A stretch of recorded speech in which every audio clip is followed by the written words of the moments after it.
magic palayok, luto'y nalalasa dahil pagmamahal ang nagmumurang sangka. Kahit ano naman sabihin nyo, baliwala kasi mag-asawa na kami. Nakapag-decide na po ako. Sasama na po ako kay Papa. Kaalis pa lang ni Cookie pero parang ang tagal niya nang nawala. Kailangan natin tanggapin at igalang yung choice niya. Gaya ng desisyong ipawalang bisa ang kasal natin, kailangan nating tanggapin na hindi na tayo mag-asawa. Hindi ka makukulong, hindi ka makakasuhan ng estafa. Gagawa natin to ng paraan. Kahit magnakaw ako, basta bubuhin natin 20 million para matapos ang problema mo. Palayok!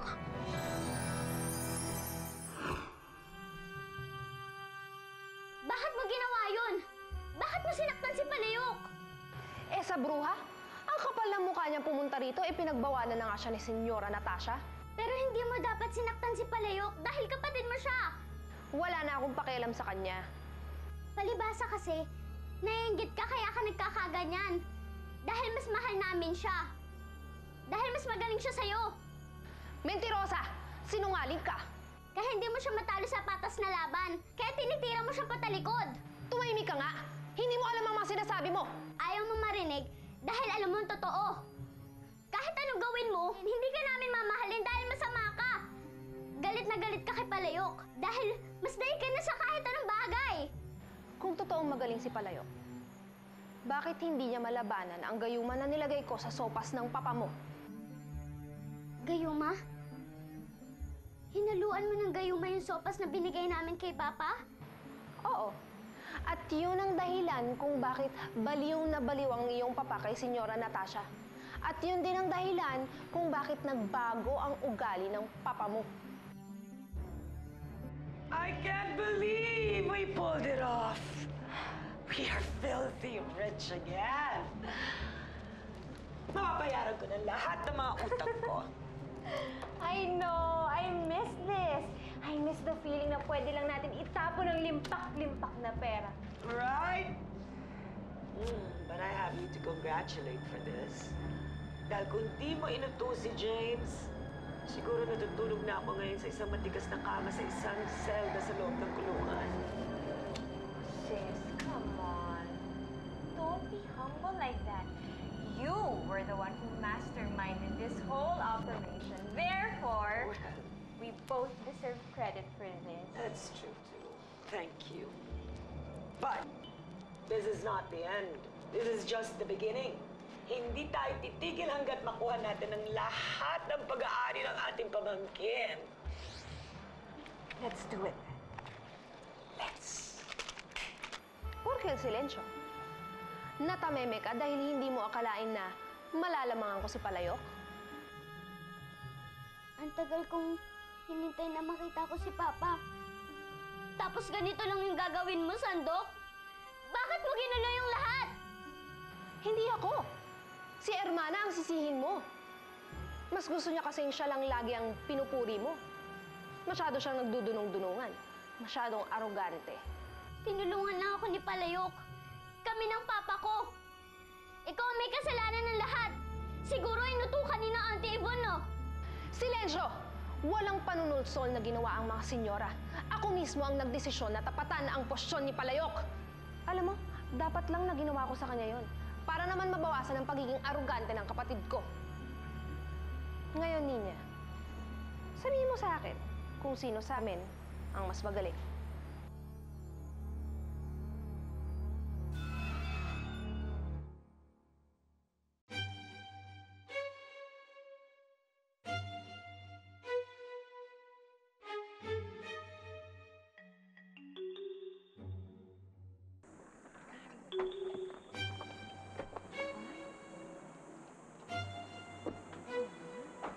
Don't we look grand? I know. But I was thinking, did we make the right decision? I mean, we bought new cars and tons of new jewelry, but we didn't pay for your debt. Eh bakit ka naman babayaran ng utang ko? Hindi naman nagpaparamdam ang mga loan sharks sa akin. Besides. So, pag lumapit sila, then that's when I'll deal with them. So what are we gonna do when that happens? Doon ka lalapit sa asawa mo ulit para humingi ng pera. at showing your acting prowess. That's true. Hmm. Elma! Obviously, alam mo na meron akong bagong driver. This is Mosley. Yes, madam. Onyo, can you take care of this guy, please? Opo, madam. Tulungan mo na rin sila mag-fit ng aming mga shopping bags. Come on, let's go inside and I see want to our fit treasure. everything. Mga alahas nila, bonggang-bongga. Ang gaganda pa ng pinamili ni Madam. Ay, ito nga, ang dami. Pare, ganito ba talaga dito? Ang yaman nila, no? Wala siguro sahod dito, no? Eh, sakto lang. Ay, welcome na welcome. Ay, akit na yan, akit na yan. Palayok.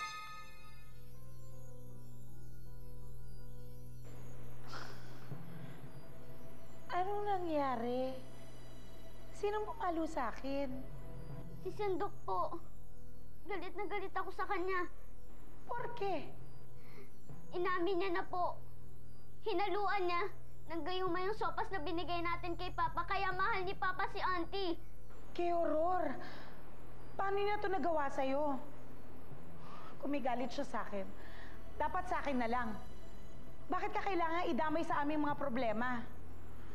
Napapasama na ng husto sa poder na magkapatid na yun ng aking mi hermana. Hindi ko na patatagalin to, Palayok. Kailangan malaman na ni Papa ang totoo.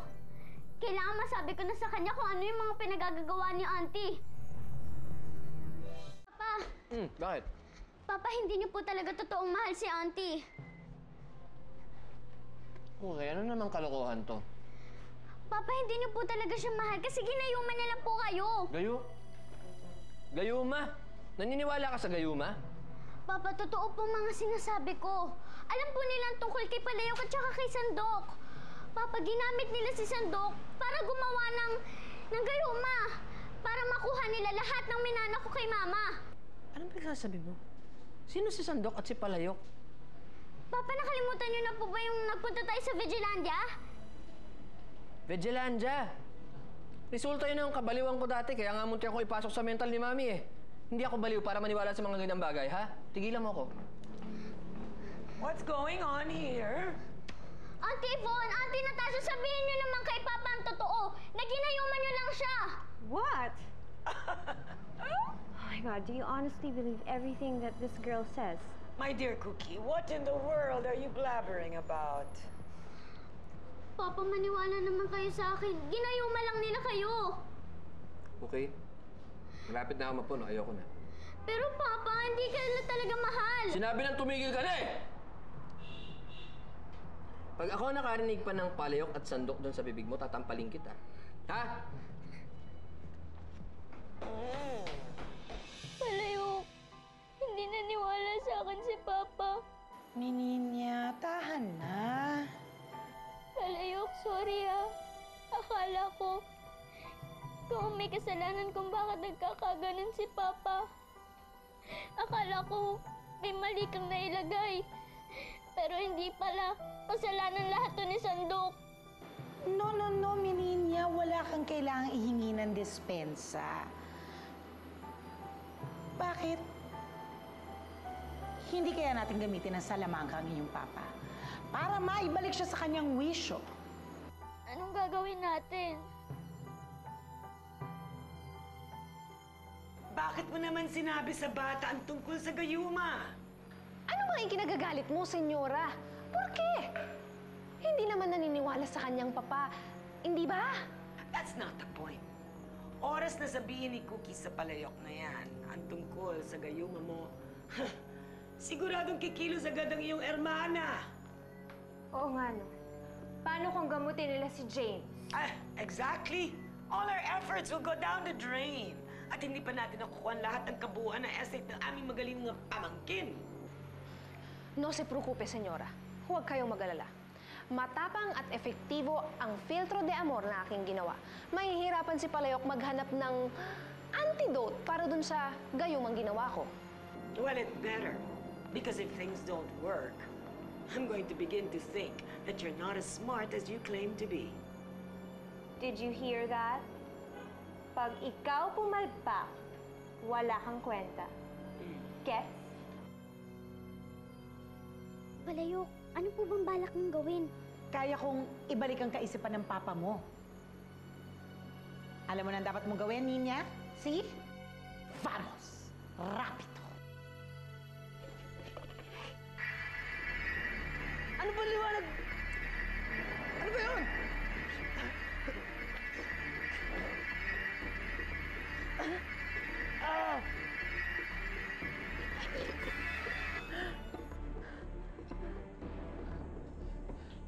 Okay. Anong ginagawa mo dyan? Saan galing yung liwanag na yun? Hindi ko po alam. Anong hindi mo alam? Kanina ka pa nakatayo dyan. Natututo ka na ba magsinungaling sa akin?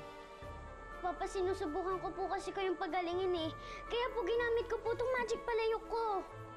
Palayok. Palayok na naman. Hindi ba sinabi ko sa'yo huwag mong mabanggit-banggit sa akin yung palayok na yan? Sinusuway mo ba ako? Bakit po ba ayaw niyong maniwala na may magic yung palayok ko? Palayok! Magpakita ka naman kay Papa! Di ba sinabi ko sa'yo? Tigilan mo ako at ayoko nang madinig tong magic na palayok-palak na to.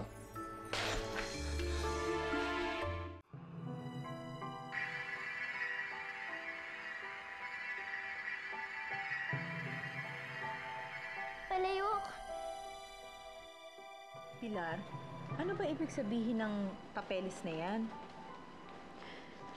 Anad na nga po ang kasal namin ni Jude, Nay. Eh, hindi naman yun ba talaga yung gusto mo? Eh, ba't parang ayaw mo? Eh, ikaw nga, Kirby, tumahimik ka nga yan. Pabayaan mo yung ate mo. Pilar, anak, okay ka lang ba? Sinabi na sa akin ni Jude na annulled na nga ang kasal namin eh. Pero iba pa rin pala pag binabasa mo na yung desisyon ng korte. Hindi pa pala ako okay na eh. Hindi pa pala. Anak, Ma, nandiyan pala kayo. tinititigan mo na naman yung desisyon ng korte. Well, this is the last time I'm going to be reading this. Hindi mo ba pinaparusahan yung sarili mo? Mas nahihirapan ako sa nangyayari ngayon kay Kuya James, pati kay Kobe. Anak, no one's going to sue you for feeling sad about what happened. Sinusubukan ko naman na ayusin yung sitwasyon ko, Ma. So technically, hindi siya magulo. Eh, ako na yata ang pinaka-malungkot sa lahat dahil sa sitwasyon yung dalawa. I'm trying my best to fix it. Eh, ang puso mo. Hindi ba naguguluhan yan, anak?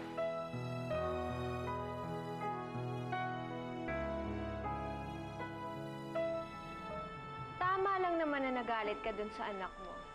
The child was being stubborn. Ilang beses mo ba siya kailangan pagalitan para sumunod lang siya sa'yo? Hindi ko nga maintindihan eh. Lumalaki pa sa yung batang yan. Oh, yes. You are right.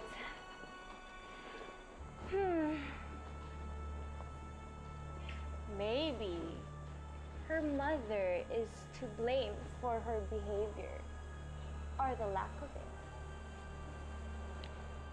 Maaaring tama ka. Baka nga nagkulang sa kanya yung mami niya. That's why kailangan ikaw mismo ang magturo ng leksyon dun sa batang yon.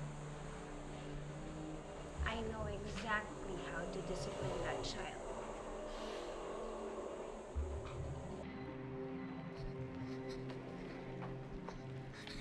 Ate, bakit niyo po tinatapon yung mga pictures namin ni Mama? Tama lang to itapon kesa pakalat-kalat dyan. Importante po sa akin yan eh! Akin na nga po yan! Wag naman po! Huwag kang magulo! Ano ba? Ano ba? Mama, Lang yung bata ka? Sasaktan mo pa ako, ha? James? James? James! James! Oh, babe! What happened? Eh kasi yung anak mo eh. Ayaw niya paayos yung things niya sa akin. Oh. Tapos tinulak niya ako. Gusto pa ako saktan eh. napakasinungaling niyo talaga. Niloloko niyo si Papa. Tapos sisiraan niyo pa ako sa kanya. Cookie, pwede tigilan na natin to. Huwag niyo nga ako hawakan! Sasaktan niyo lang ako! Of course not. I am not gonna do that to you. Huwag ka na nga pong umarte. Itigil niyo na yan. Alam ko masama ang ugali niyo! Okay, tama na. Ano ba? Papa, Bakit lagi mong binabastos ang mama Natasha mo?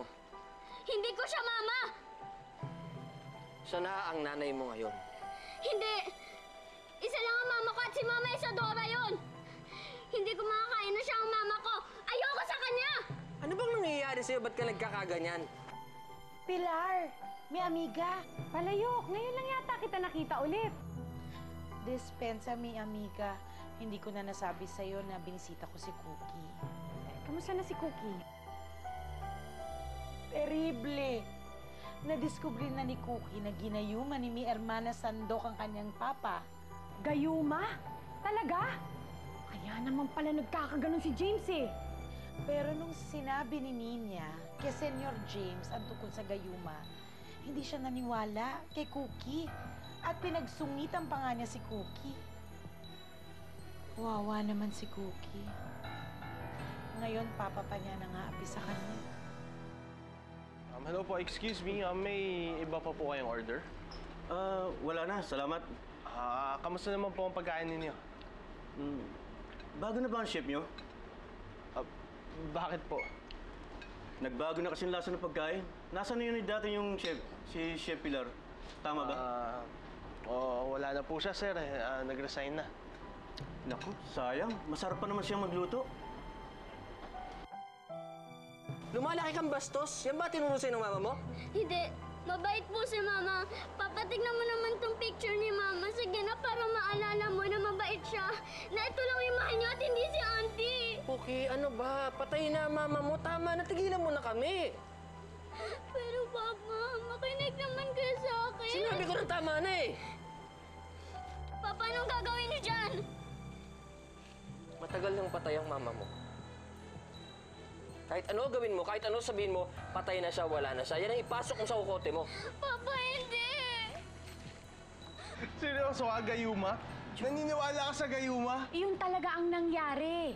Ginayuma ni Natasha si James, kaya ayun yung kuya mo, baliw na baliw sa kanya. Ay, naku, Pilar, 21st century na ngayon, okay? Huwag ka na magpapauto sa mga kwentong ganyan. Eh, pero si Cookie yung mismong nakadiskubre ng pangyayari. Pilar, bata pa si Cookie. Very imaginative. Judy, hindi to ini-imagine lang ni Cookie.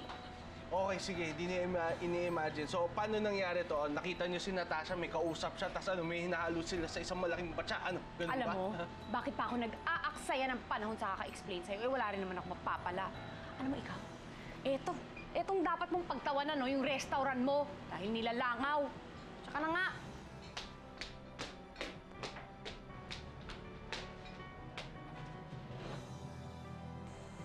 Papa, huwag niyo itatapon yan! Papa, bakit niyo pinupunit?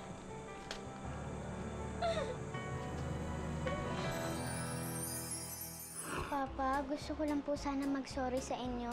Tama ba yung narinig ko? Pasensya na po kayo kung naging bad girl po ako, kung naging makulit ako sa inyo ni na Auntie Natasha. Pumunta ka dito para pagtawanan na naman ako. I came here to apologize. Hindi dapat kita pinagtawanan. So, naniniwala ka na sa gayuma? Sopas, masarap ah! Awag!